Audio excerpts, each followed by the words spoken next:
guess we can always. We're already on. We're on.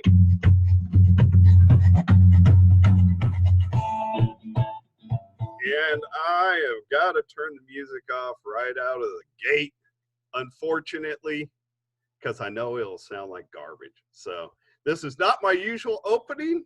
Normally I like to come out, fired out of the cannon, got the music cranking, I got my energy pumping.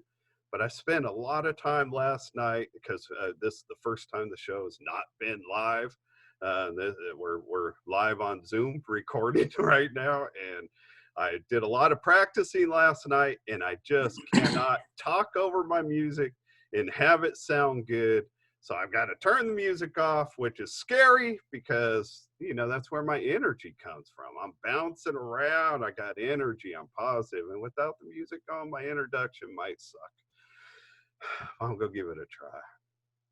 Hello, Beepball world. Welcome back to the Beepball Blues Show. I'm very excited. I've been looking forward to this show. It's been in the plans for a long time because we are launched on a new network. I am the captain of this ship, the 2000 offensive MVP, 5-time world champion, Neil Mick, YouTuber, baby. We now have the Beepball Blues Show up on YouTube. I couldn't be more excited about that.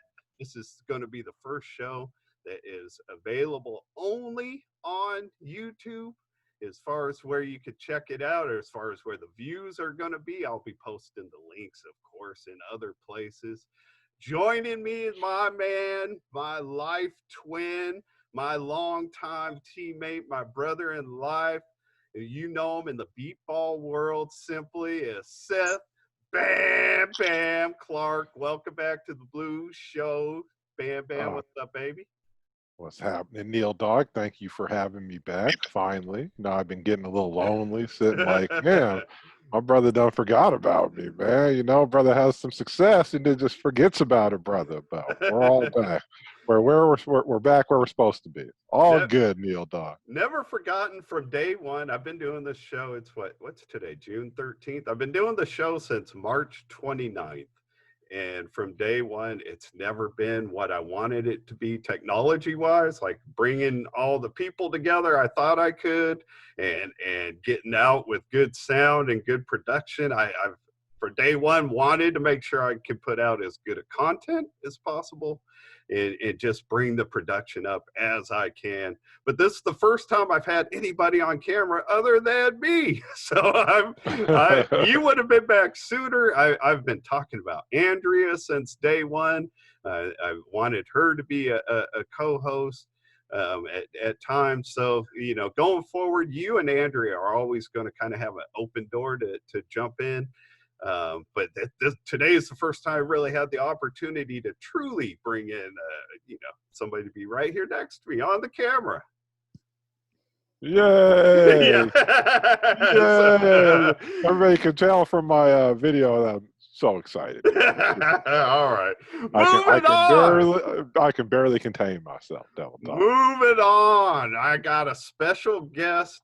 A guy who was a teammate with Seth and I when we started the West Coast Dogs, one of the best baseball franchises in the history of this game's 45-year history.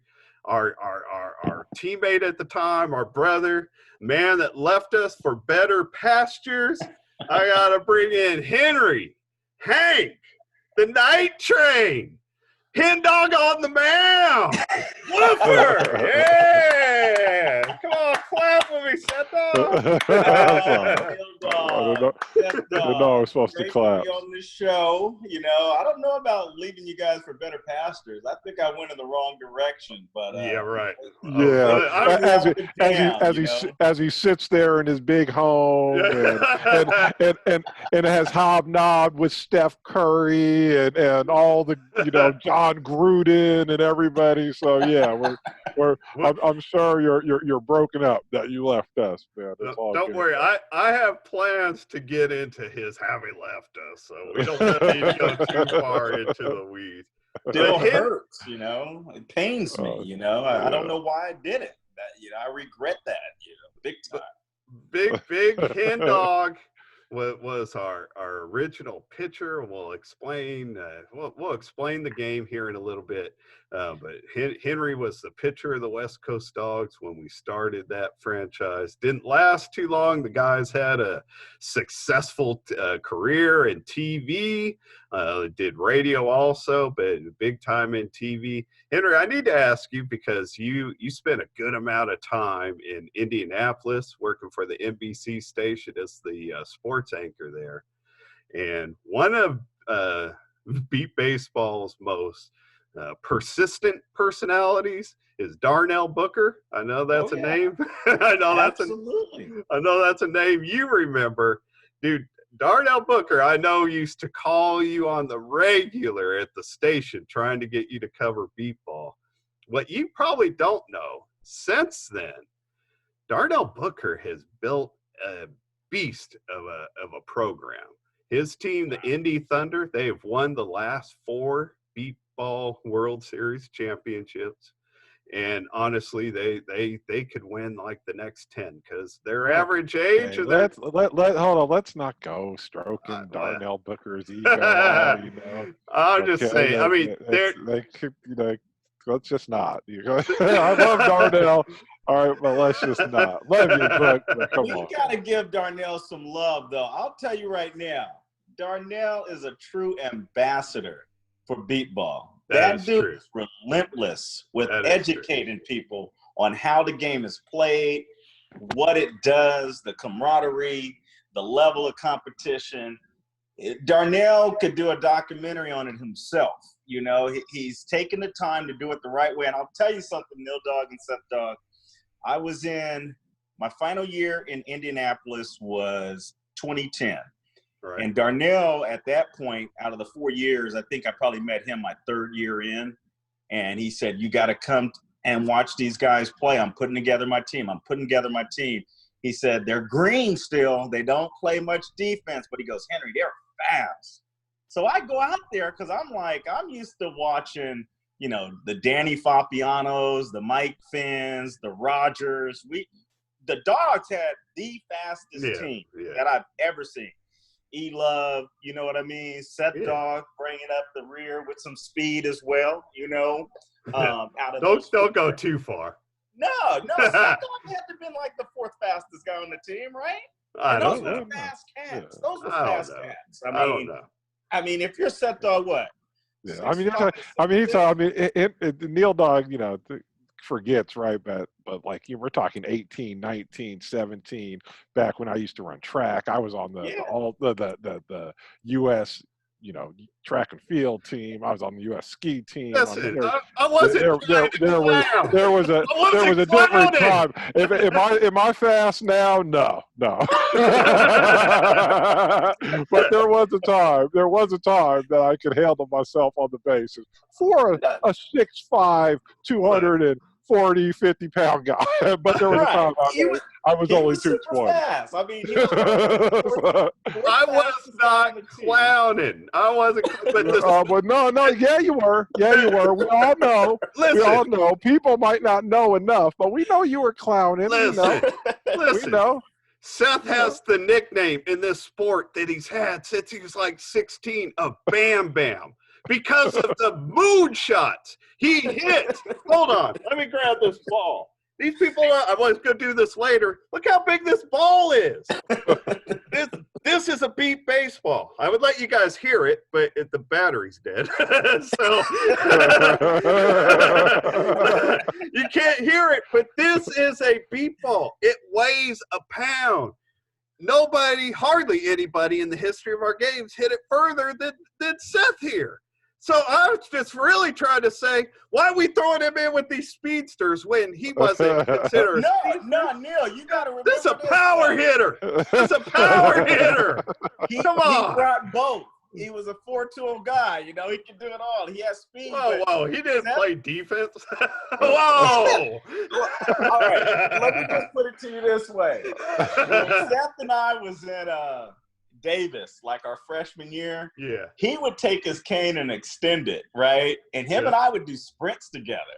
And Seth was rolling, man. No, I know. For his size, for his size, he's rolling. Yeah, I agree. But, you know, the story that I was going to tell you with Darnell's team, they couldn't play defense, but that was the second fastest team I had ever seen. He had nothing but sprinters, young people. And I said, Darnell, once they learned how to play the game, he was loaded with athletes, man. And they couldn't have been no more anywhere from 15 to 23 years old. Well, so I'm not shocked. Then you may have seen like the early workings of what I'm talking about, because their average age of their starting lineup right now, the team that's won 4 championships, is like 23. I mean, it's stupid. Wow. That's why I get carried away. It's like, it's scary. Like, honestly, I'm envious, because I remember when we were that, and we weren't even as young. We didn't have as much in front of us as they could possibly have. So that's really where I get carried away. My question to you, though, with Darnell being the persistent man that he is, right? With them being the world champions now, what kind of phone calls would you be getting on the regular? My goodness. I would have to tell him stop. You know, I'd have to get a restraining order. You know, when they were a losing team, he was averaging at least 20 calls a week. I said that on my promo. I went out because this show has always been in a Facebook group called Beepball Nation. And I did a little promo for the weekend last night. And I said that, I was like, man, he used to bug Henry when they weren't any good. You know what I mean? He would never let Henry'd have to block his number at this point. You know what? There's and Darnell knows these names. The sports director there is a guy named Dave Calabro. We had 2 other reporters there, Rich Nye and Dick Ray and myself. And you're dying for a story. You know, you go into the newsroom, they say, what's your story? If you don't have one, they're ready to kill you. So we always knew Darnell was calling. He had a different angle every week. It'd be a person that was 30 years old, a person that's 15, a person who got injured last week, and he knew how to push stories out, you know. Yeah, he'll tell you about the upcoming events, you know. I mean, he does not let up. He doesn't let up, which is why he's had like the success with his team that he has. So. Right. Good for him. No, I hear you. Much love for Booker. Much love for Booker. Big time. And I say that's why we didn't need to have a World Series this year, because they were going to win anyway. 2020 World Series champion, Indy Thunder. Yeah. I mean, I don't want to go down that rabbit hole, but just so that for context, the 2020 Beat Baseball World Series has been canceled because of the pandemic, like everything else. But, like everything else in the world. So where was it going to be this year? Ames, Iowa, home of Iowa State. Yeah, it's been there. It's been there a few times. They've done a pretty good job. They know what they're doing there. So nothing like being on a beepball field when that Iowa State PA system goes off with their football announcements, man. It is funny and fun. And it goes on for a long time. Crowd noise, everything, man. Wow. It is funny. Well, they're playing like what? Just pumping in sound during the practice? Yeah. So so we're there in August, right? Early August or whatever. So I don't know if they were doing sound checks, because it was like 10 in the morning and stuff like that. But they would just be like running their promo music that they were going to pump through the stadium and stuff like that. And they had crowd noise behind it and stuff, you know, like that pump up crowd noise. But you know, when you're standing, the beepball fields were right next to the stadium. And so, you know, there was all the games had to stop once that thing went off, and it would just go off for like 10 minutes or whatever. So, wow. But I always remember that. It was pretty cool. You guys didn't coordinate with them then, huh? Tell them to lower the audio and stuff? No. All right. We're going. Oh, sorry. We're going too Oh, far out sorry. in the weeds. Stop. We need a good captain of the ship to bring us I back, know, right? back I'm into the failing. middle. I'm failing. So just a quick wrap up, since we were talking about Darnell. I did a show with Darnell called Team Building, and in my little description for YouTube, I wrote that was the closest to interviewing Bill Walton that I would ever experience. Just from the standpoint that, you know, you're going to ask a question and you don't know when you're going to come back to anything. All right, so this show, I got a couple, two real quick thank yous. My nephew Daniel helped me get this thing up on YouTube. My friend Steve Guerra, the NBBA's National Beep Baseball Association secretary, helped me with getting some of the technical things with Zoom going. So thank you to them. This kind of has been in the works for like 21 years, the three of us being on doing a show together. Before, Henry, your TV career took off, we had a radio station that had agreed to let the three of us do a show here in Northern California on amateur sports. Yeah. And I mean, we were ready to launch that until and then somebody got a job, got rich, and the rest is history. This is where he came in earlier, where Henry acted like he made a mistake. You know, Henry went off. Instead of the three of us starting our radio show, Henry went off, started a 20-year TV career, and left Seth and I in poverty. And go, Henry. You got the floor. Tell us about your career, Henry. Yeah. Tell us. Why don't you take your iPhone and do a virtual tour of the house that's bigger than Seth and mine combined? I don't know about that. No, I know there were times I'd be sitting here 11:30 at night grading papers. I'm a PhD candidate. I'm grading papers just in the, hating life. And on the TV, there's Henry on the background, hanging out with all the NBA games, doing the Warriors pre-game, post-game show and stuff like that, laughing, having a good time. I was like, man, he's having a great time, paid bucks. I'm gonna be paid nothing and hating life. Yeah. So, and he's saying he made a mistake. He made the mistake. You big phony. So I'm way past this. I'm going to throw out a quick outline of the show. I guess you think the show should probably be close to over already, but I haven't given you the outline yet. I haven't even started yet. So a quick outline of the show. Because this is the first show that's going on to YouTube, I've been catering to an audience that plays the sport of beepball, that knows the sport of beepball. So we've been talking beepball without explaining anything, but now with it going on to YouTube, anybody could come across. So I've always believed it would be great to have one episode explaining what the game is. And I've always wanted the two of you to join me for that. So I'm glad this is happening. We're not going to spend a lot of time on how the game is played. At least if I do a good job stopping Henry from rambling, we won't spend a lot of time talking about how the game is played, because it's not that hard to figure out, and I don't want to lose the audience. We are then going to dive into our Beep Baseball World Series tournament, because that is what we all fall in love with, in my opinion. It's the biggest event this sport ever has. It's huge. We'll dive into that. We are going to talk about the very first year of the West Coast Dogs is the same year that the craziest game in the history of our sport, at least in my opinion, ever took place.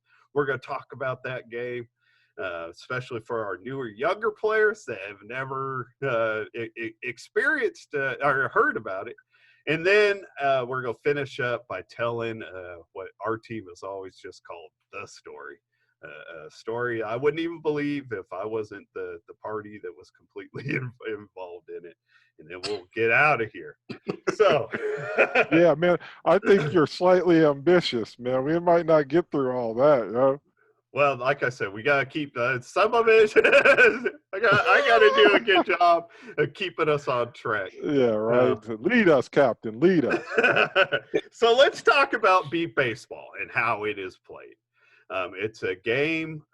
The beep baseball itself that I already showed you. I'll pull it up again if I can find it. Hello, here's the beep baseball again. It goes beep, beep. This pin, when you pull it out, normally it starts going beep, beep, beep, beep. But I have a good friend, Seth, who has borrowed every charger I've ever had, and I'm not buying anymore, so I don't have any more. Can't charge my balls because of this dude, Seth. We don't need to talk about it. And tell the people, what year was it that you retired? Oh Back 09. before I haven't back, played since yeah, you know, 09, but there's no reason why George you like George Bush. George you're- Bush was president last time you played b-ball. You don't need a charger. I'm sorry. you sorry. live I got chargers here for you. You live closer to an electronics store than you do my house. They're cheap. You just want to come get them for free. It's not the charger, it's the adapter. It's the adapter. Whatever. All right. Okay, but keep going. Keep on, Captain. Come on, Captain. Lead us, Captain. Lead us. So the game of beepball, it's an adaptive version of baseball that's played by blind athletes. The bases buzz, the balls beep. We only play with first and third base. There's no second base. Our bases are like big tackling dummies. That's the way you guys think that's an accurate way to describe the bases in a way? Give people a visual? Yes, no, maybe. Yes. Thank you. Yeah, I mean, they're all kind of like that, yes. So, yeah, they're made out of foam pad, but they stand like 4 feet in the air with the speaker pointed at home plate so we can hear the buzzing when we run at them. Like I said, the ball beeps. On offense, the pitcher and the batter are on the same team, and the pitchers are sided. So that's how Henry comes in. Henry was a pitcher for our team. The pitcher stands 20 feet. When you know that's a 1-pound ball, it's crazy. But the pitcher stands 20 feet away from the batter and says, ready pitch, as they are delivering the ball, either ready pitch or ready ball. As they're delivering the ball. And so it's a timing thing that hitters work out with their pitcher. You want that ready pitch, boom, ready pitch, boom. A cadence, a timing with the hitter. The sound in the ball is really for defense. Swinging at that sound is nearly impossible. Hand-ear coordination is nowhere near as accurate as hand-eye coordination. So swinging at the ball is not what we do because we'd be swinging all day. So again, the pitchers are sided. The pitcher is on the same team as the batter, and the object is to hit the ball. You don't want strikeouts. That's why we had to get rid of Henry. Actually, we got rid of him, but we got rid of him before he started his TV career because he struck us out all the time. That's not true, but it's Dr. funny. K over here, right? He actually was an improvement over our previous pitcher on strikeouts, and an improvement over our next pitcher on strikeouts too. So, he just wasn't, he wasn't available. Yeah. that was his big problem. He wasn't available to us, so we had to move on. Do you guys have anything to add in on offense, defense? I'm not leaving it at that, but anything I'm leaving out at this point? I mean, well, without knowing what else you are going to All add. right, fair enough. Fair enough. The bases. Our bases are at 100 feet. Regular baseball's 90. Our bases are at 100 feet. I already mentioned there's no second base. We do not automatically run to first base. There is a base umpire with a control box that can turn either first or third on. And we don't know which one we are running to until after we make contact with the ball. It's random, and all you have to do at that point is get to the base that's buzzing before the defense gets to the ball and picks it up off the ground. Every hit is a run or an out. If you get to the base before the ball is fielded, it's a run. If the fielders get the ball, and they have to have it in control off the ground, they can't just have their hand on it, or it can't be pinned against their body. You have to show control of the ball. But if if the defensive player has the ball off the ground before the runner touched the base, it's an out. So every hit is a run or an out. On defense, we play with 6 players. Because that ball is so heavy, we don't play as deep. Our deepest outfielders usually are like 150, 160 feet. Because, again, the ball just doesn't carry that far. It's too big and too heavy. We play with 6 fielders. We break up the field into zones. I'm not going to go through all the zone stuff. It's too deep into the weeds to keep people's interest. But the important thing is to know we can use zones between 1 and 6. It's up to every team how they want to use those 6 zones. They can design things the way they want to. On the field also, you can have 1 or 2 sided, what they're called spotters. They're part of the defense. Teams that use 2 have 1 in right field, 1 in left field. Excuse me. But the point of the spotters is they can call out a zone number after the ball has been hit. If they call out the wrong zone, they can't change it. They can't give any other assistance other than calling out that one number after the ball has been hit.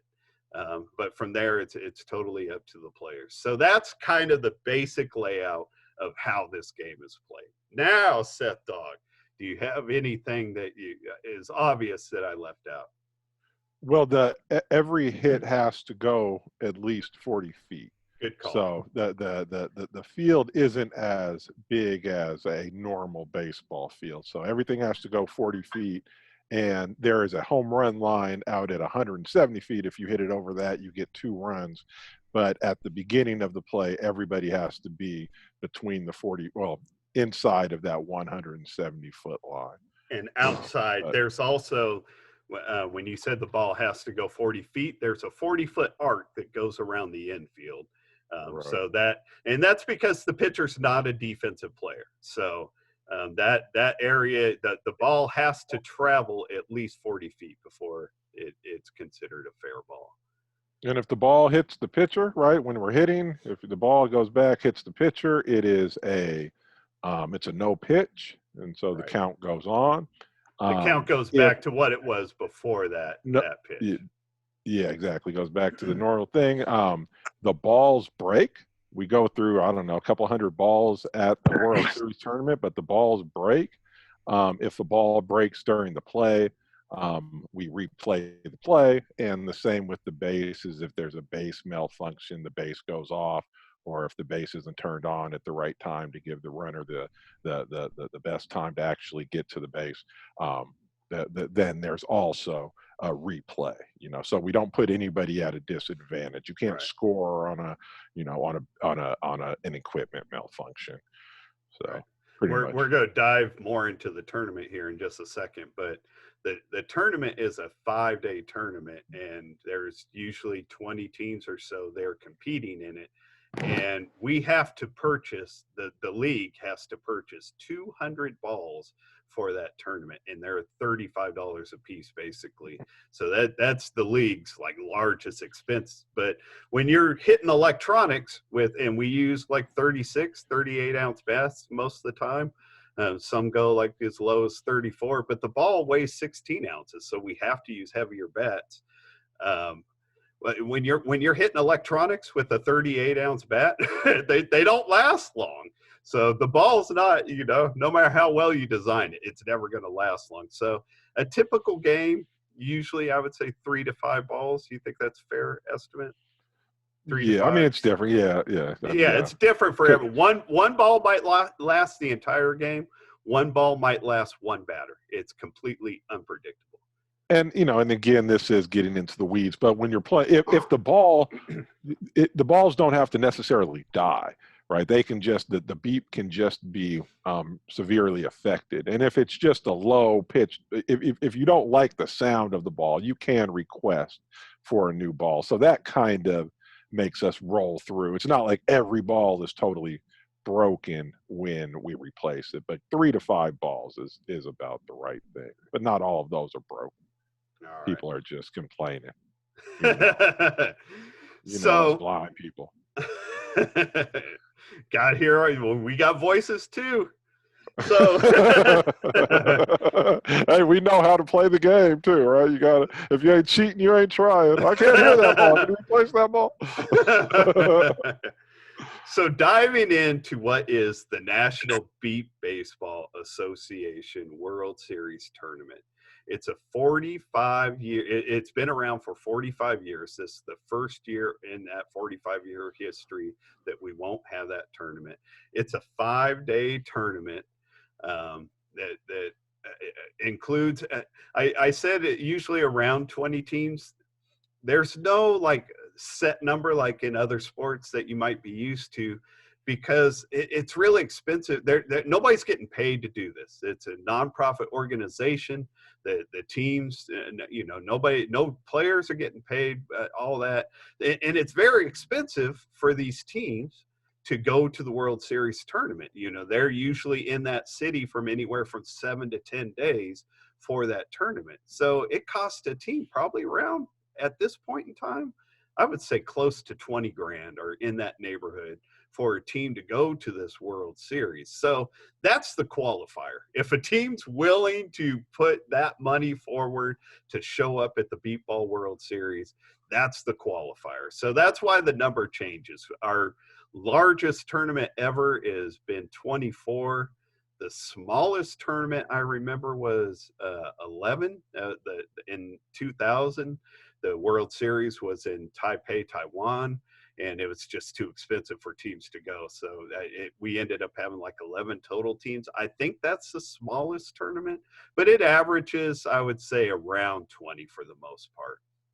But this is really, in my opinion, what sucks people in. Look, we like the game. We think the game is fun to play. But when people get addicted to the sport and stay in it for years and years and years, it's because of this World Series tournament. And Henry, you're somebody I think would be good to ask, because when we met you, Seth met you first, obviously. When we met around like 1991, we had been playing for a while, Seth and I. And we'd been going to this World Series, and I know you went out to some of our practices and you knew about it, but you never came to a World Series. Your first one was in '93. And like, what was your first impression of that tournament? Oh, wow. That's a tough one to sum up. In all honesty, my first impression was, these are true athletes. It's no one's going to slip through the cracks and win the championship. If you're not treating your body like a real athlete, training like a real athlete, and working on your weaknesses like a true athlete, you have absolutely no chance at winning. But when you look at it from a whole, it was one of those things where that competition level, the camaraderie is there, but the competition level would make you think it's just like any other sport. Sometimes you may go to the Special Olympics and you see athletes and there's a great amount of friendship, and there may not be an emphasis on the desire to win. And unless you get it to the state level, you may not see elite athletes. And that's not knocking the sport. I appreciate anybody who takes the time to go out there and work out and social network with others. I mean, that's the key. Right. But when it gets to the Beepball World Series, it's a nice blend of people who are there to win, but there's also a lot of people say, you know what, we're going to build some friendships here as well. So I'd love that, man. I was like, what about the integrity of the game? Is the true best team going to win? I'll put it to you this way. The two best teams most likely will get to the championship game. And then it's just going to be who's going to ride out the pressure and come out on top. But if you think somebody's going to slip through the cracks and find that we're in the championship game, it's never going to happen. Never at all. You talked about the camaraderie. I was thinking about it like considering like the times we're living in now with the world trying to open back up. And that, like the National Basketball Association, they're getting ready. They're making plans to try to finish their season in Orlando, Florida, and they keep talking about this bubble. And I was thinking about it last night, you know, I was preparing for this show. Like our World Series is kind of like a bubble every year. You know, I like over that 7 to 10 days, a lot of the teams are all staying at the same hotel. We're eating at the same restaurants. You know what I mean? Since most of us are blind, we don't drive. So we're all kind of bumping around in the same way of the same areas. And like during that time, it really is like a little bubble. Like it's all Beepball all the time, 24 hours a day. Like I remember at the end of the tournament every year, when I get back home, like I would always have this big, huge letdown because I went from being with my teammates all day long, being around these other teams who I either love or hate. And let's be honest, you know, you can make it sound as pretty as you want, Henry, but this tournament's competitive and there's fighting. That's, for me personally, when I first came across it, what I liked about it the most is it was the first. I'd been blind at that point for about 7 years, and it was the first time in my blind life that I saw like the real world in the blind world. Like our World Series has everything, you know, drama, fighting, love, hate, like, yeah, you know what I mean? It mirrors real life. Seth, you agree with that on any level? You got your Well, no, I mean, I agree. You know, in the bubble thing is is another like kind of analogy that I think of. I mean, I watch politics all the time, and I always laugh over the last few years. Like, I don't even turn on to politics at one time during the World Series. But even going, even going farther back, you know, like when I got into the World Series, like Neil, I lost my sight. You know, when I was 13, I got shot. And so one morning I woke up a fully sighted, 13-year-old, 6 foot tall, 180 pounds black guy. And by the time I went to bed, I was totally blind. And what I realized is that changed how the world looked at me. And sighted people don't always realize how much, prejudice and discrimination we deal with as blind people on a daily basis. Stereotyping. Everybody, as soon as they see a white cane, most people have some sort of stereotype. Right. I call them in my dissertation, I call them stigmas, cited stigmas about the blind. In my dissertation for anybody's on blind slaves and stuff. But it's when you go to the World Series, inside of that bubble, all those, for the most part, those social stigmas, those daily and hourly, messages that we're bombarded with are gone. Yeah, right. Totally, Everybody is there. Mostly people are there where they're, it's either blind people's families or they're blind people, and we can just be who we are. Yeah. Right. And we 100. Can. And so, like, for me in high school, I hated high school. It was hard for me in high school because everybody now, instead of treating me like how I felt, who I was, everybody treated me like the poor blind guy who's helpless and stuff like that. And I didn't know any blind. I had no friends who were blind in high school or anything like that. I was the only blind person in my school district. So for me, Beepball was like an escape. Right, I got to go to Beepball and be who I was. Right, you guys all know me. I was Bam Bam, I loud mouth, trash talker in people's faces and stuff like that. But that, so I could be who I was, but I couldn't be like that in my normal life. I couldn't be like that out in the in high school. So for Beepball, for me, that World Series, that week-long World Series was such an escape. And I love my parents because my parents used to just let me go. Right, my parents didn't put any restrictions on me and stuff like that because I think they understood. Yeah, because you were young when you started. You were like 15 your first tournament. Yeah, my 15. First tournament I was 15 and out there hitting bombs. Yeah, right. And I went totally by myself. My parents didn't go. It was in Austin, Texas. My parents didn't go to that tournament. No, right. So my parents always gave me that space. Yeah. Right, and you know, and they would see me. You know, you guys know I would be drinking at the World Series, having problems with the refs, having problems with the other teams, and you know I embarrassed them and stuff like that. I know I embarrassed them. I know I embarrassed them. All of But us.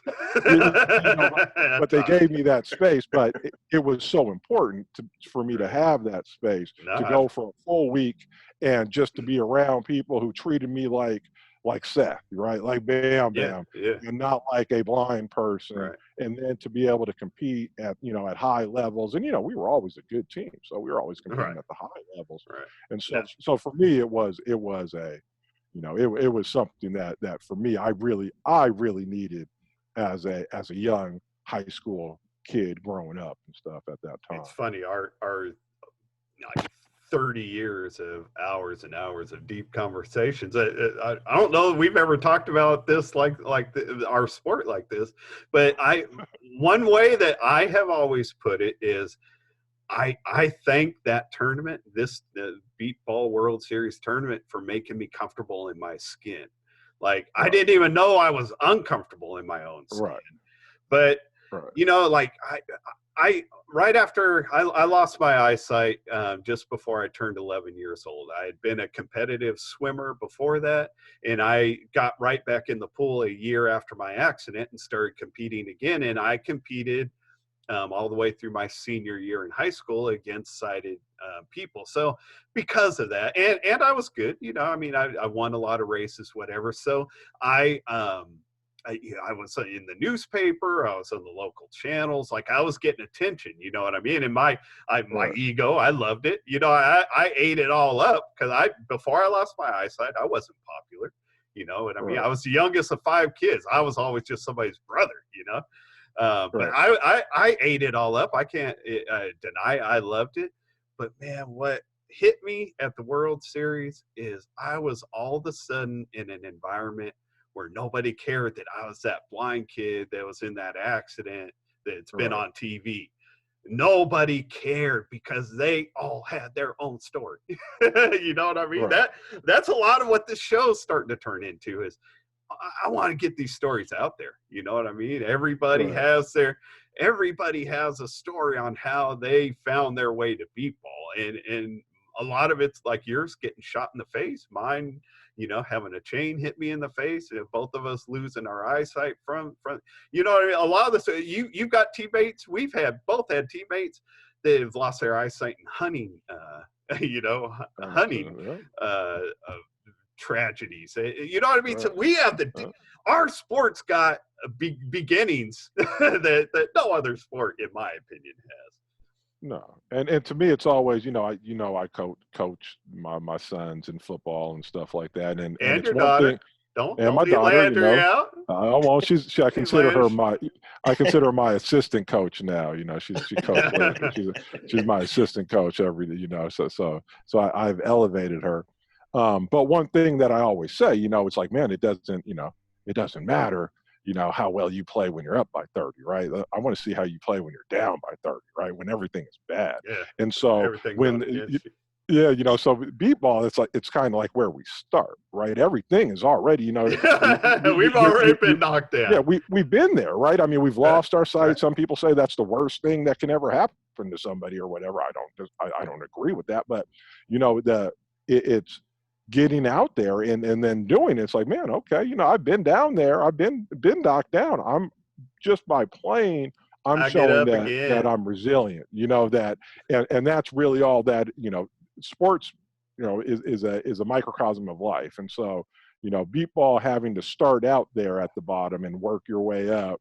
And then you realize, you know, hey, I can do this. I'm just like everybody else. That's the lessons that sports teach everybody, whether you're sighted, blind, what. So. No, excellent point.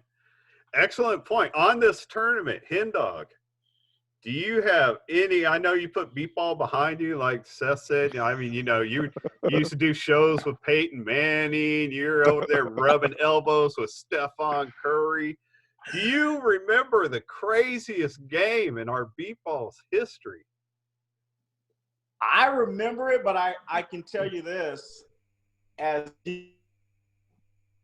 Whoa, we lost him. Whoa, Zoom, man. Zoom. Hold on. Hey, So, All the others are going to bounce wait, at it, and wait, I'm going to crack up laughing, saying, "Oh man, I forgot about that. Now I remember it." I mean, I got a bad memory to begin with. You know, I'm constantly just always focusing forward, and people will tell me, "Hey, do you remember this?" And I'll start laughing. But my memory is nowhere near on the level of yours or Seth. I can tell you that right now. well, this is a famous game that actually led yeah, to a you don't rule remember. change in Beepball. You don't- After this game, they put in a rule. A no Right. taunting rule. Yes, an No taunting. unsportsmanlike conduct rule. Do you remember this game? So Do you remember this game? Or how about a quote from a participant? We're all on the same team.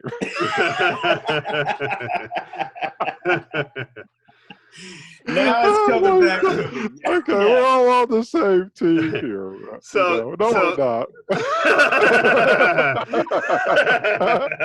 No, we're not. We just won. You just lost. How can we be on the same team? Okay, I'm sorry. I'm jumping in. Couldn't you just have a happy ending, Seth? Did you have to put the final line on that? Oh, Yeah, right. Oh, it was bad, man. I feel as I have grown up, right? I was 21 then. As I've grown up into a man, I shake my head about that game. Just like, God, Seth, what was wrong Let with him you, have the man? final word, man. Yeah, right. What was wrong with you you? know, But go ahead. there's a lot because I was one of the most obnoxious players that ever played this game. So there's a lot about my career that I shake my head at when I look back. But in the end, I'm not ashamed of too much, really. I love the swagger that we always took the field with. And that's where this game comes in. So it's 1994. The World Series is in Fort Lauderdale, Florida. And this is the first year that we were the West Coast Dogs. Seth and I had been teammates, and most of the people that we were starting this thing with, we had either been a teammate of before, like just previously or in earlier years. But we weren't building it with all brand new people, but this was a brand new project for us. And we were building it to win a championship. That was our only goal with the West Coast Dogs. We felt like we knew what we were doing, and we wanted to do it right. So we jumped in, started building this team. The Fort Lauderdale, Florida tournament in 1994 is our first tournament. And in the second inning of the very first game, and we play 3 games a day on most days in this tournament. Especially back in the day.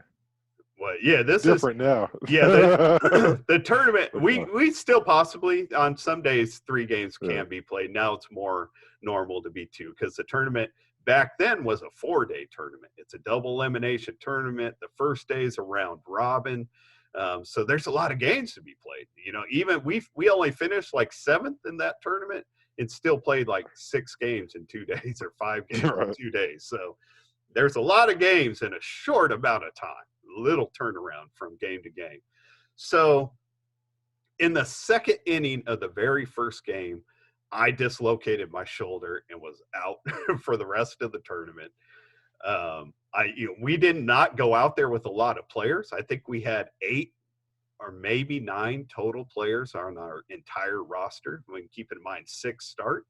And one's our friend John Bancroft, who I love, but he didn't show up expecting to play. So I love me some John Pop, but he didn't show up expecting to play. So we had a short bench, and I was out 2 innings into the tournament.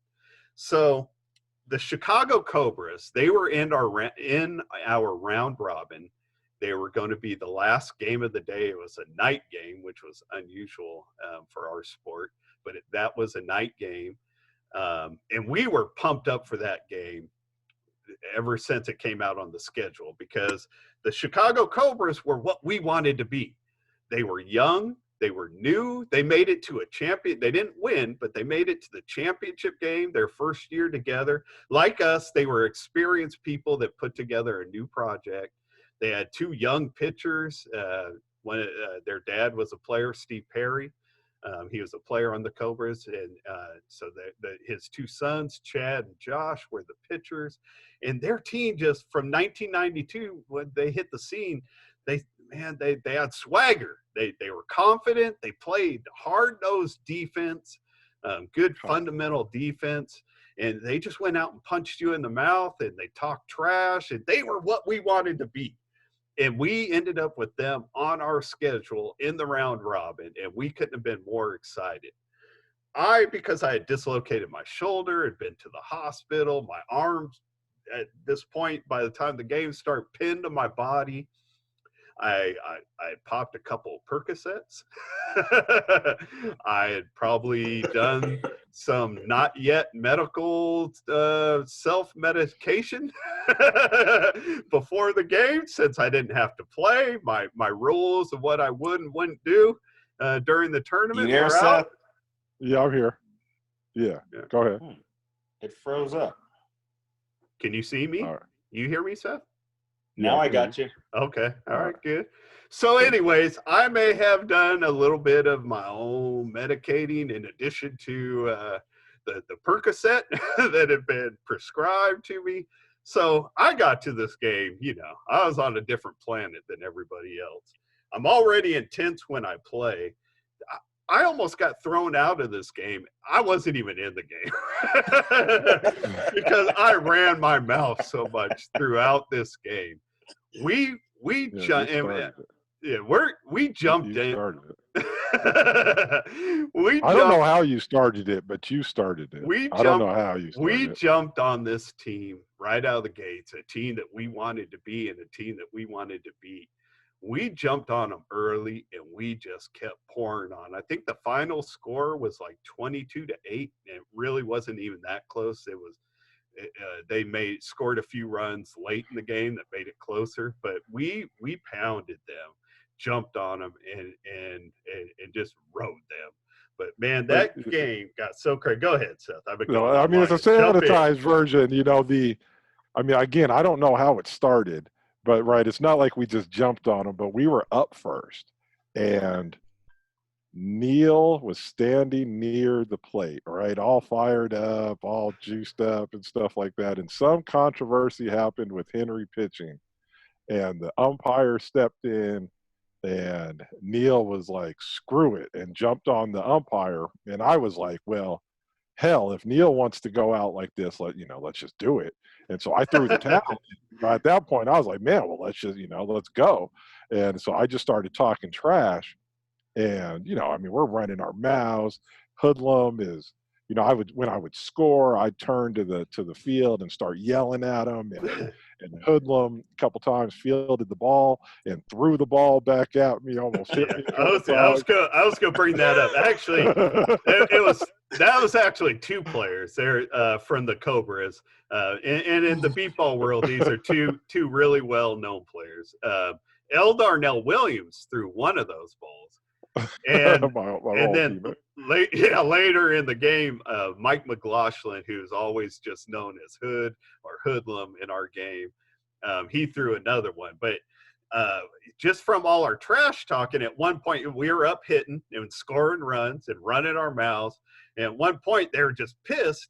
And, two different times, the player took the ball and chucked it at our team. That's a 1-pound ball. They're throwing at our bench during the game. That's how pissed off we had that team during that game. The reason I almost got thrown out is because when we were really I wanted to bring it because you brought up the umpire. It's important to note the NBBA, the National Beat Baseball Association, has umpires that they bring to each World Series to work behind the plate. But sometimes if we're short, it's a volunteer who may have never seen a game before. They may have been like an ASA umpire and no baseball, but they may have been just calling a beepball game for the first time. And that's what we had with this guy. He was not an experienced umpire. He was calling it for the first time and probably expected like a Special Olympics kind of introduction to our sport. And we had the two most volatile teams just out there in a knockdown, drag out street fight. That game was a street fight. And every time something good happened and everything was going well for us. And it was a night game. Yeah. Right. It started to go into the night, and there's a different feel about night games, the couple I've played in. But every time something would go our way, we would just rub it in. Eric Mazariegos, every time he would field the ball, he'd go, "Oh, you're out, Yeah. gotcha." I mean, just ridiculous stuff, just over and over and over. And they'd get mad and yell at us. We'd get mad, yell at them. If you remember, at some point, and they actually, a couple years later, they gave us an ass whooping. Sorry, I actually usually keep this PG-13, so that's my bad. PG-13. That's true. PG. That's true. But that's first time. This may surprise both of you. It's the first time I said a bad word on my show. I've done like 12, 13 episodes. So at one point, we just started, after we had scored runs, just going, "See ya, see ya," just telling them that we were leaving them behind. And that came back to bite us in the butt, because two years later, they whooped us.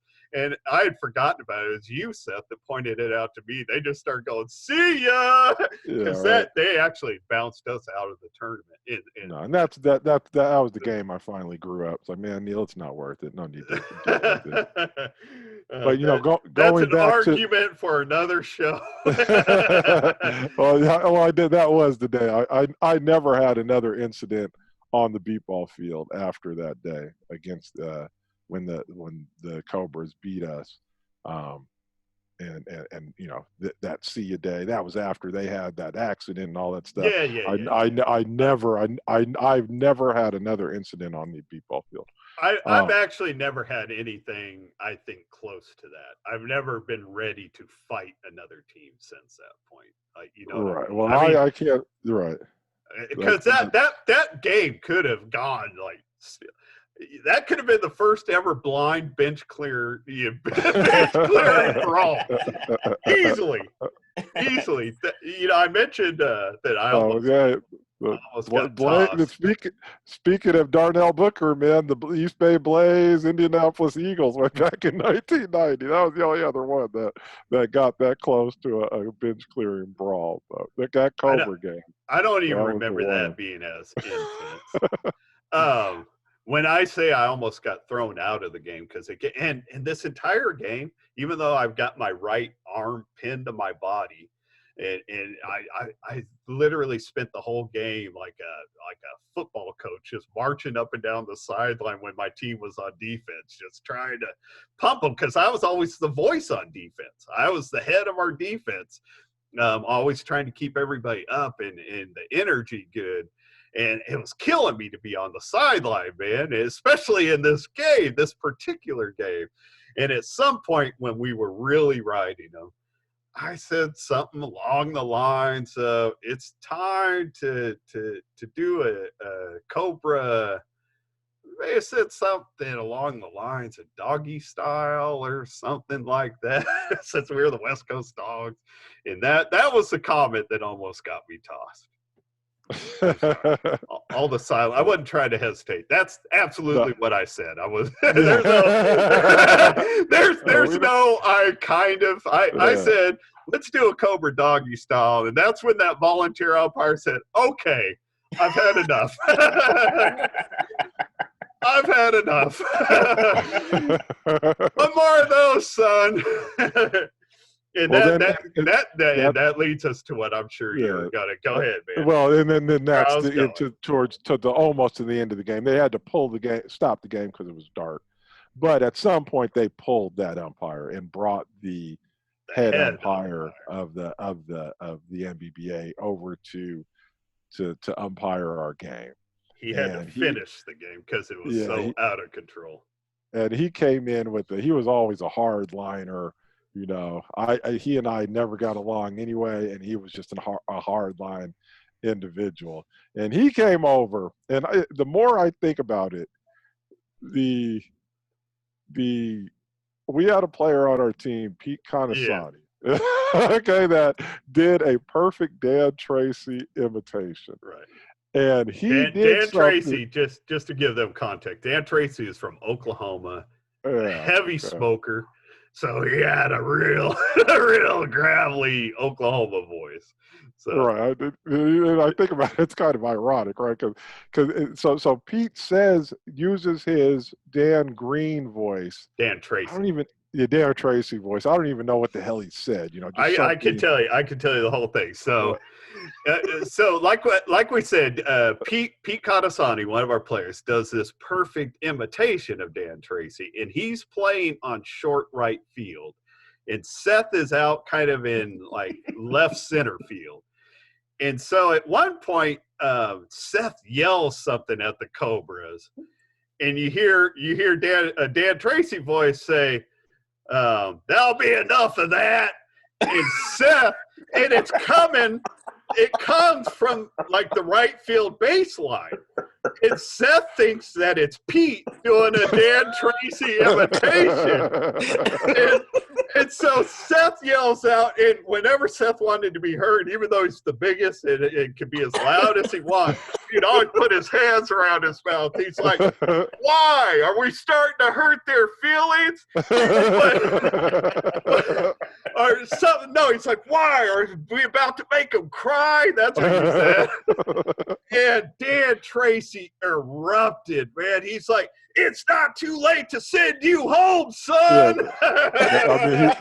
I mean, he ran out, right? He runs all the way out to me in left center, and it's right in my face. His finger in your chest. He put his finger on my chest. "Not too late to send you home, son." And that kind of brought all the fun and festivities of the game to an end.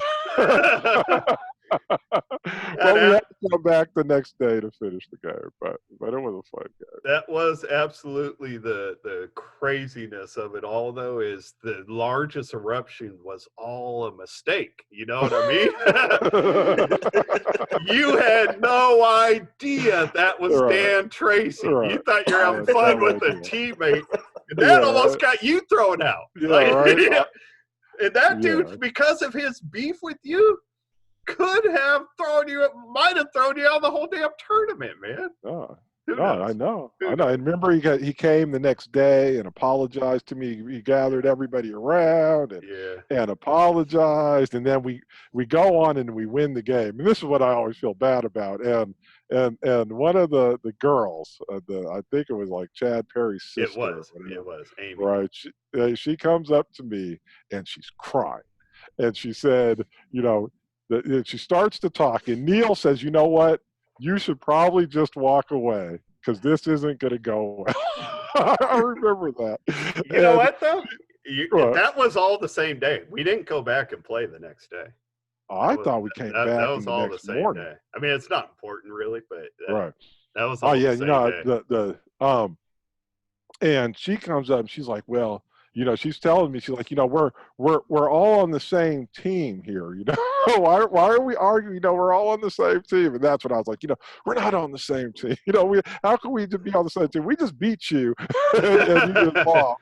And I always felt like I took it too far. Not then, I didn't feel like that, but years later, I felt like, you know what, you shouldn't have done that, but.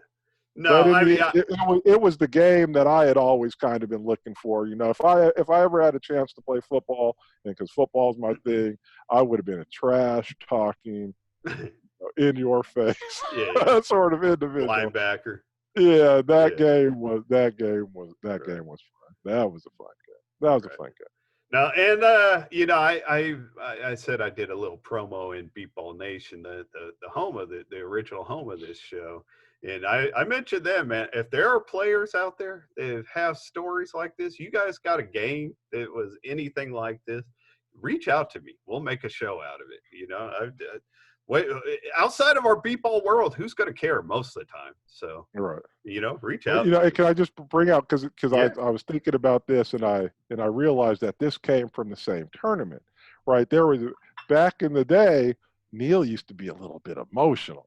right? I'm still And emotional. I started yeah, crying right. on my promo last night, dude. Yeah, there you go. Right, and so there would be different times that Neil would start talking to the team, and Neil would start crying. Right, and normally, like usually, it'd be sometimes at the house. I would know when it was about to happen because he'd be talking. He'd get silent, and then you could start hearing the ice cubes tinkle in his in my cup, Jack and Coke. in his Jack and Coke or whatever.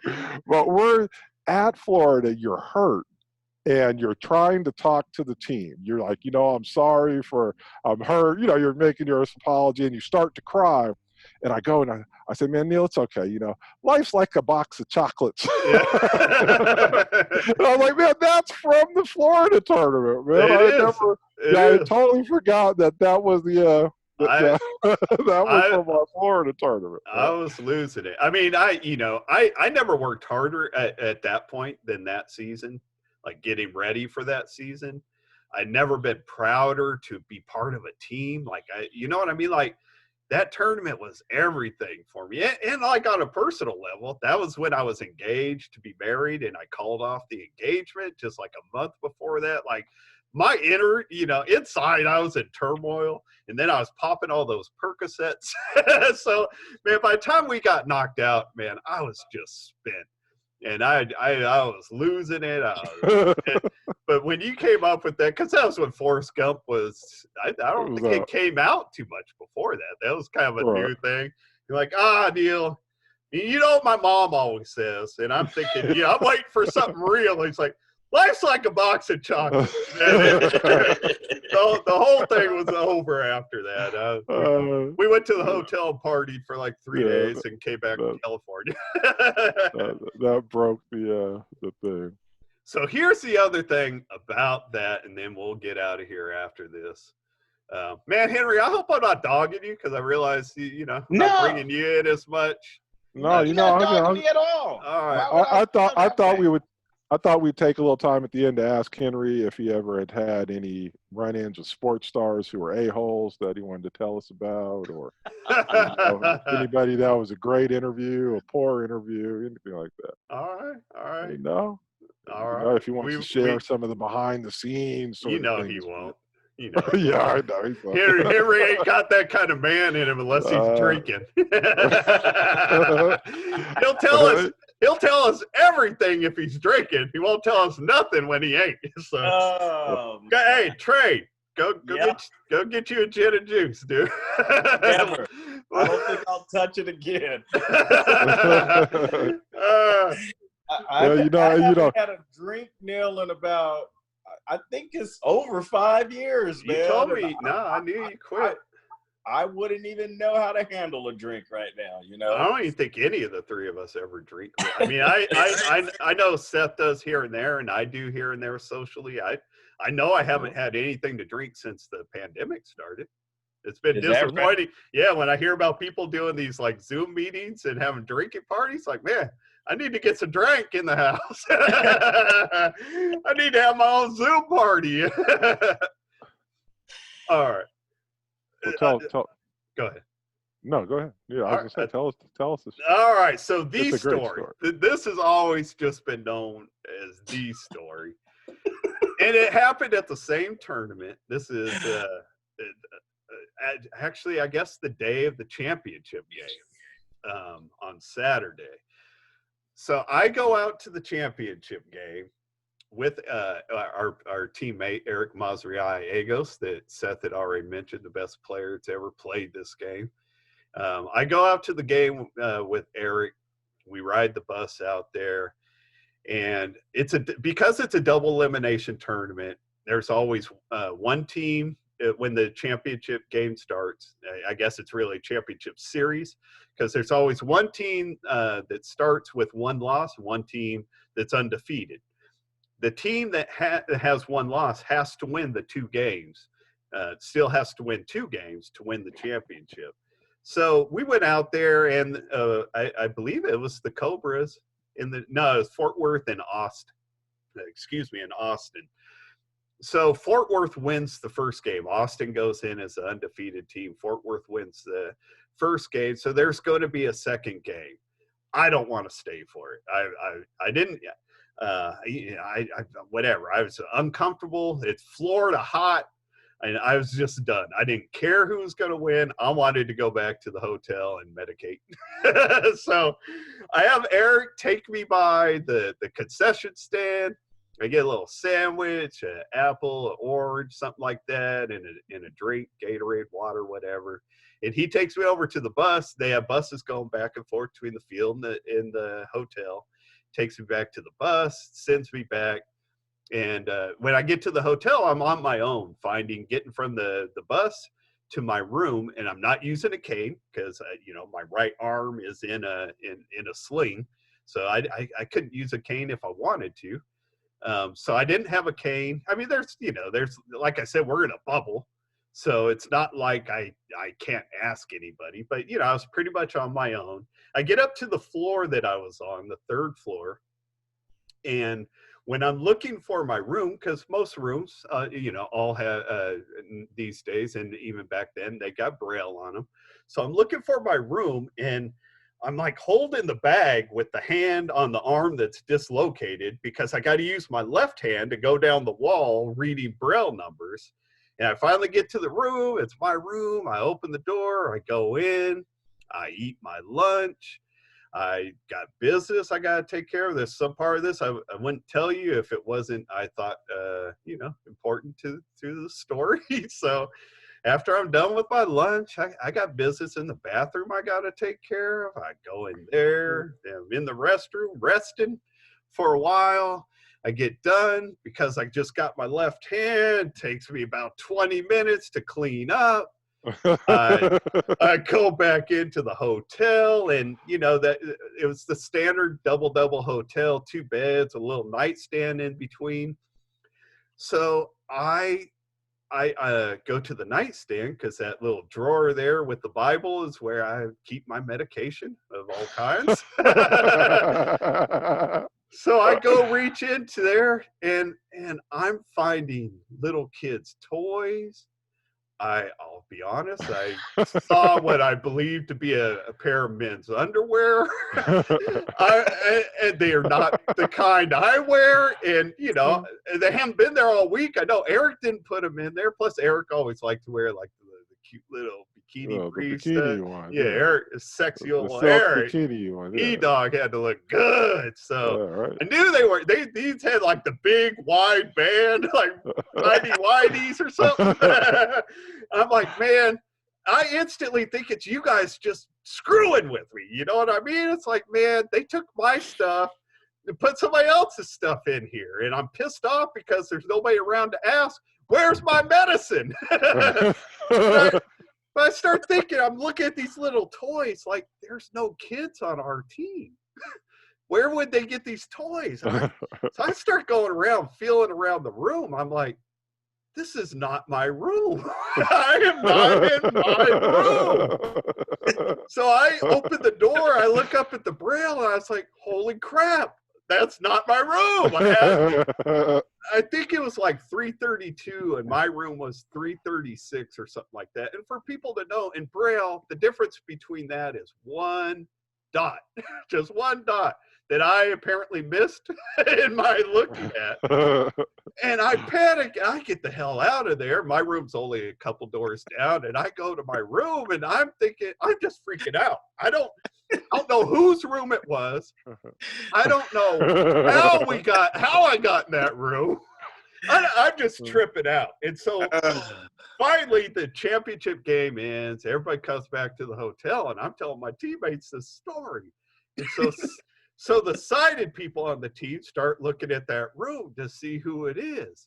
And it turns out that room belonged to Dan Green, who was the captain and the coach of the Chicago Cobras, the team we just had this knockdown, drag out fight with, was the room of Dan Green. And for all our people who don't know the sport, Dan Green just was our president as recent as 3 years ago. So this is a big name in our sport also. But Dan Green back in the day had a little bit of a-hole Oh, to yeah. him, No, right? he Okay, he had a little bit of a-hole, all right? yeah. A little bit, Oh, and I'm yeah. putting that nice, right? He fit in Oh, yeah. good with the Cobras.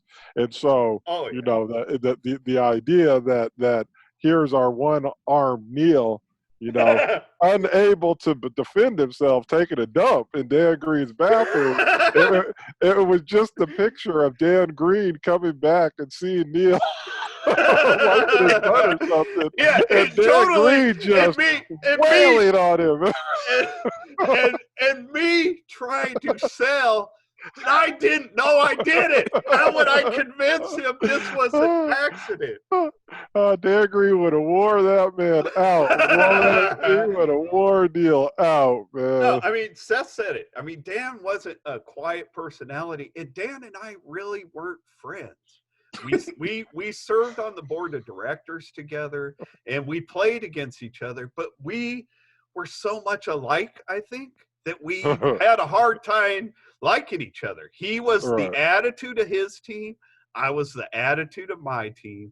And whoa.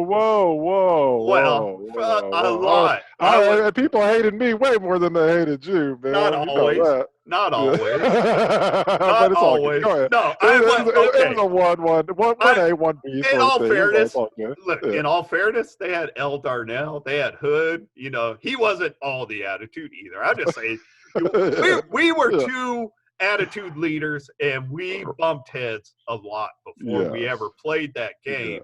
And after that game, we had nothing but want to hit you in the face. You know what I mean? I won't say we hated each other. Maybe we did. I don't know. But we didn't have love for each other. So no, that man would have beat your ass fighting you, it would have been. It would have been hugely ugly. I can't even imagine. So and we couldn't have even helped you because we wouldn't even know that you were getting worn out. Nobody's around. You guys would have came to the hotel. There would have been ambulance there. And you guys would have been going, wow, what happened? And somebody you didn't know would have said, oh, this guy Neil. You guys, what? How? He's only got one arm. What did he do? How did he get in a fight? So it kind of comes full circle because the West Coast Dogs existed from 1994 until 2011. In 2004, we weren't able to attend the World Series just because we didn't have the bodies. We didn't have the numbers. So quite a few of our players got picked up.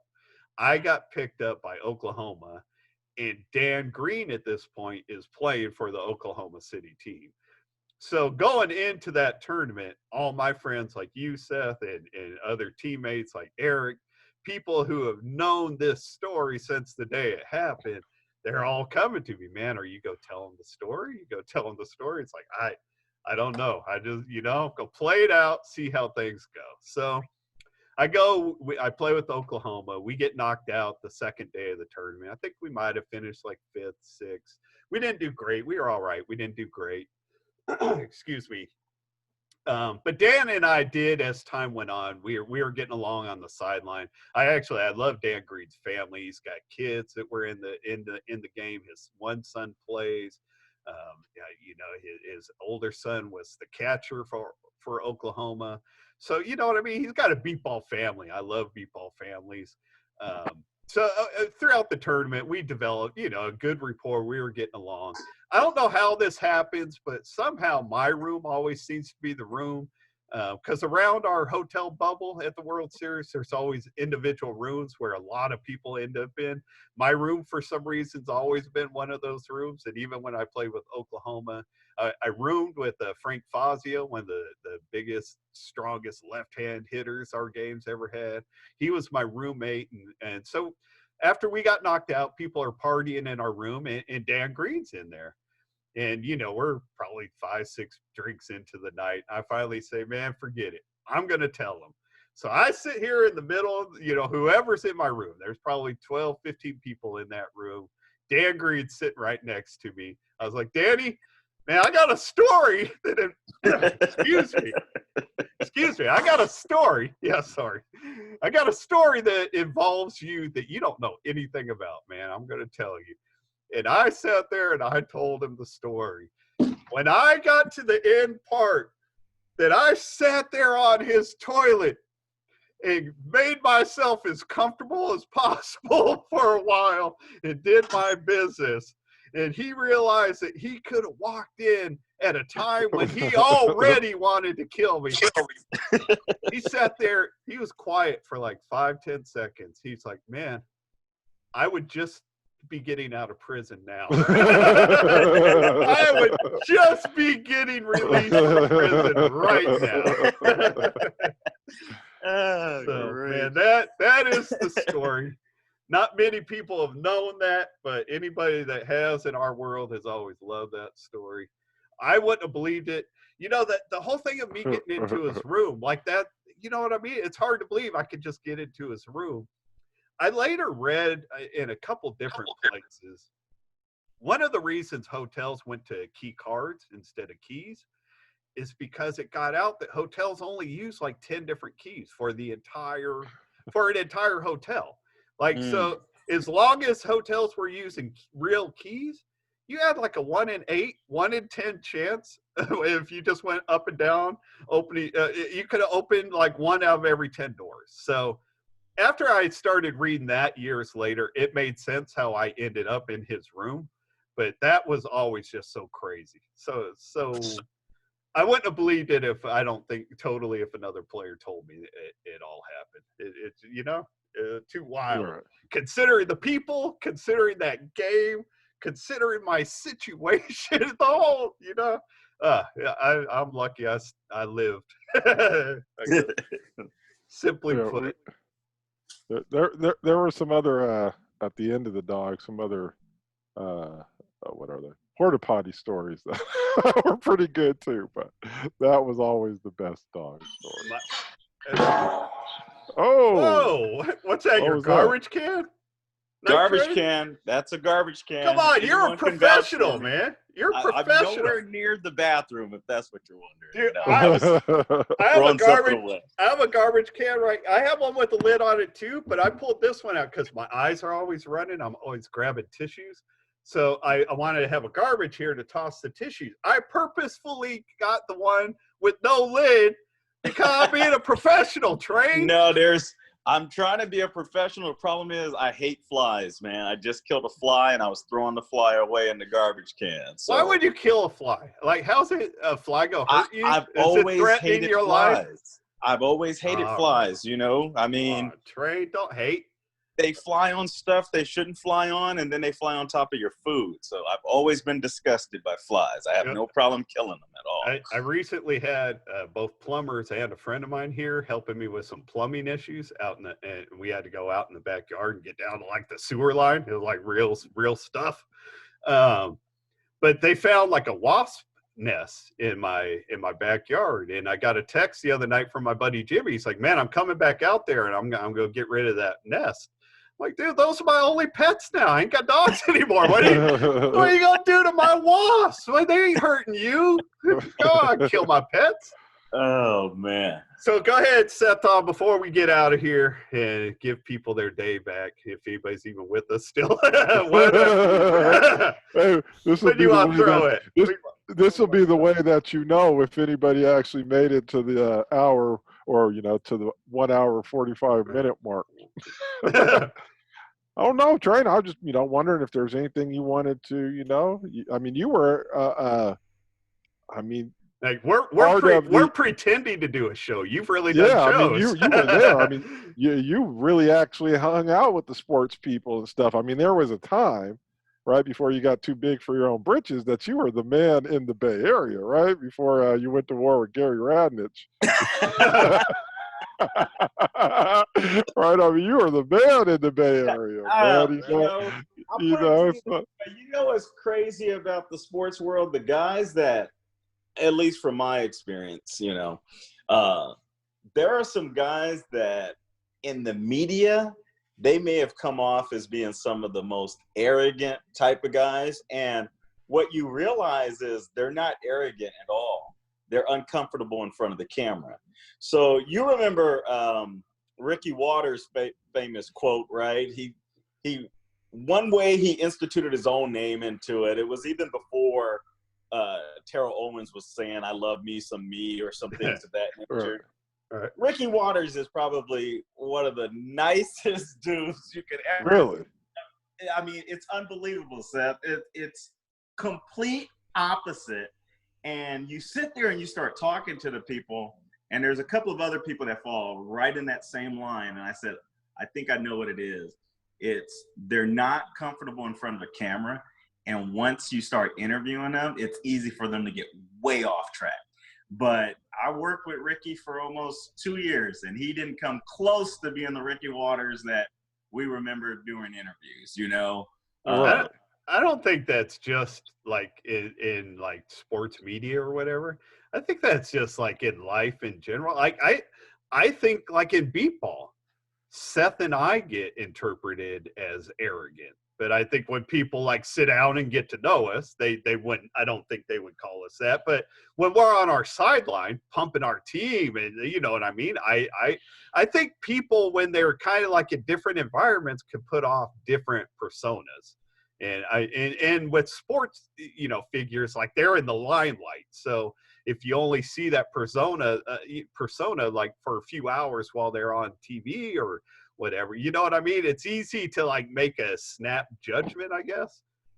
Right. Oh yeah, I mean, competition brings another person out of you. Oh yeah. And if you're ever going to be pointed at for the person who should have done something differently in the game or may have cost your team the win and things of that nature, you could easily see a person, I don't know, get out of their comfort zone and start saying things that they probably never would say. Right. But no, I mean, and then the other thing is, you know how they say some guys think they're bigger than life? The actual superstars of the teams that I covered, they're actually the nicest guy. And it's not an act. I mean, Steph Curry, Peyton Manning, you know, those type of guys are on another level, and they got all the time in the world for you when they're available. Obviously, they can't talk every day because people will talk their ear off every day. Yeah. But when they sit down and talk, it's like talking to a next door neighbor. You know what I mean? I mean, them dudes are laid back. Before your camera's even rolling, they'll tell you what's going on with their, you know, little girl who's learning how to spell her name and how it made their day, or, you know, even before they have children, how their wife wants them to have a big family, so they guess they're going to head in that direction. And I mean, it's crazy. It's they're trusting you with information. Are you going to put this in the paper too? Are you going to put this on TV too? Right. And once they start seeing every little thing get up in there, then they'll start scaling back on what they tell you. But I can't think of a superstar athlete that was actually a jerk.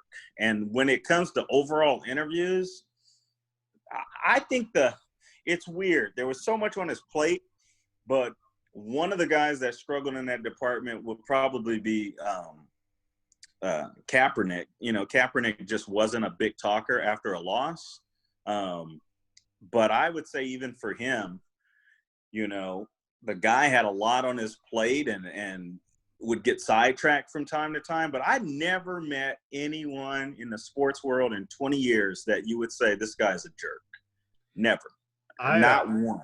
That actually you already answered. Then that was kind of going to be a follow-up question. But with you bringing up Kaepernick, when you say like, yeah, I mean, it sounds like you're saying like it didn't seem like he was totally comfortable in the camera, with you know, a lot in front of the camera, which a lot of people aren't.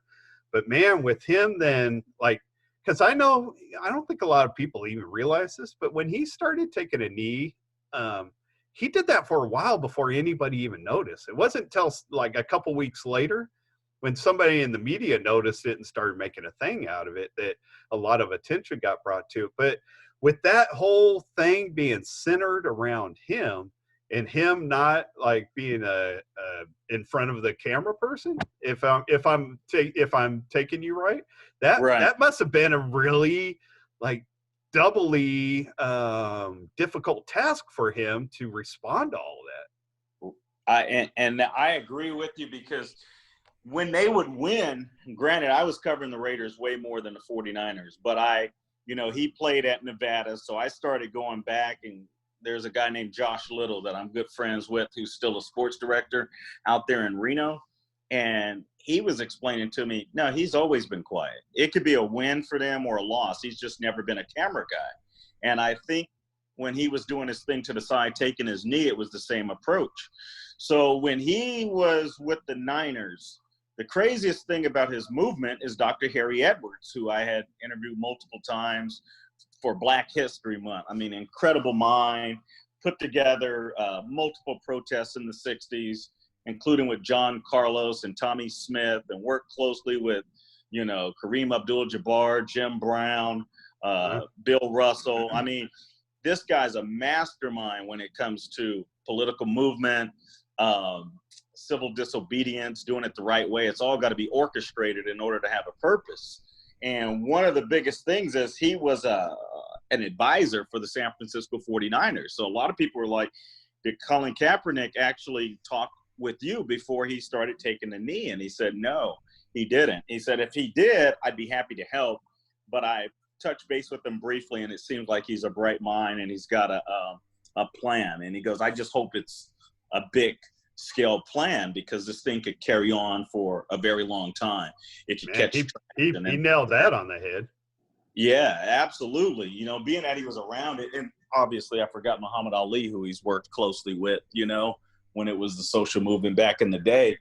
But no, I mean, it's a deep thing covering sports, and I loved it. It's a lot of work, but I just get tired of them getting a bad rap when someone catch them maybe on a bad day or something, or, oh, this guy didn't sign my autograph, I signed everyone else's autograph type of deal. It doesn't take long to know somebody's just a jerk. And I never bounced into one. Did somebody have a bad day here and there? Of course, but there's nobody who's just bad, you know. I love hearing people in the media kind of tell stories. Like, not that I'm trying to get dirt on anybody or anything. I just like hearing more kind of real life, you know, stuff that goes on, but kind of behind the scenes. I love hearing like reporters like talk about some of that stuff. I'm just gonna throw one out there. I heard one of my favorite writers from The Athletic is Jason Jones. And yeah, I heard him in an interview once talking about like when he used to cover DeMarcus Cousins, and he said like at one time DeMarcus starts yelling at him. He's like, "Man, you know, I'm getting tired of you writing the same old crap about me all the time." And Jason Jones like, "I get tired of having to write the same crap all the time. I'm getting tired of seeing the same crap every time. Do something different. Give me something to work with." But I just loved hearing, like, that wasn't anything he wrote in the article. Like, I love hearing that kind of interaction. I'm sorry, what were you going to say? I was going to say, that would be funny to watch, because I believe every word that Jason Jones is saying. He's a real serious guy, you know, so him and DeMarcus could have a really interesting conversation. You know what I'm saying? Right. That conversation probably went on for a while, you know. From what I could tell, they see he's a DeMarcus supporter. From what I could tell, overall they have a good relationship. I thought that was a good, funny story, though. He's not going to burn anyone, and that's why I said DeMarcus, that approach might work with 50, maybe even 70% of the reporters. It's not going to work with Jones, because he's a great shooter. But if you like stories, one time have me back on your show, and especially if it's close to the Olympics.